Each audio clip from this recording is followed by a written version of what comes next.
Les points de vue sur l'actualité, c'est maintenant sur Europe 1. Le Zoom Éco d'Europe 1, Axel de Tarlet, bonjour. Bonjour Bruce. Le gouvernement a tranché sur le sujet des auto-entrepreneurs. Ils ne pourront plus dépasser le SMIC.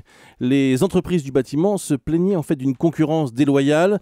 Axel, est-ce qu'on peut parler d'une décision équilibrée ? Alors disons que le gouvernement a un peu adouci son texte initial qui prévoyait carrément de tuer le régime de l'auto-entreprise, puisque avec l'ancien plafond, on ne pouvait pas gagner plus de 600 € par mois, donc autant rester au RSA.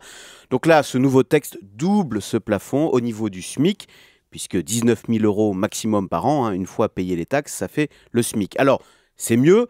Mais enfin, quand même, c'est pas fantastique. Imaginez, vous lancez votre affaire, vous êtes plein d'enthousiasme, et immédiatement, on vous bouche votre horizon avec cette grosse barrière, interdiction de gagner plus que le SMIC. Comme le fait remarquer le leader des Poussins ce matin dans Les Échos, c'est assez absurde. Le gouvernement a renoncé à plafonner les revenus des grands patrons, mais là, il plafonne au SMIC le revenu des auto-entreprises. Les Poussins, c'est le nom de ce mouvement qui avait été lancé un peu sur le modèle des pigeons, voilà, pour défendre les auto-entrepreneurs. Exactement. Oui, mais comme je le disais, les entreprises du bâtiment se sont plaintes de concurrence déloyale parce qu'elles ont plus de charges à payer, plus d'obligations. Alors attendez, là, il faut savoir de quoi on parle. L'artisanat du bâtiment, c'est 80 milliards de chiffre d'affaires.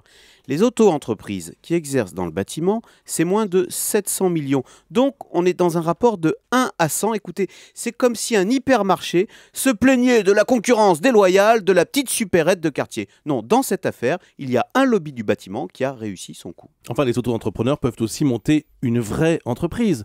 Le statut de l'auto-entrepreneur, on rappelle à l'origine, c'est pour se lancer. Oui, enfin, on sait que créer une vraie entreprise, comme vous dites, c'est l'assurance de recevoir dans sa boîte aux lettres un tombereau de papier administratif incompréhensible qui vous réclame des sommes à payer épouvantables, et ce, avant même que vous n'ayez encaissé le moindre centime. Donc quand vous êtes seul, c'est assez désespérant.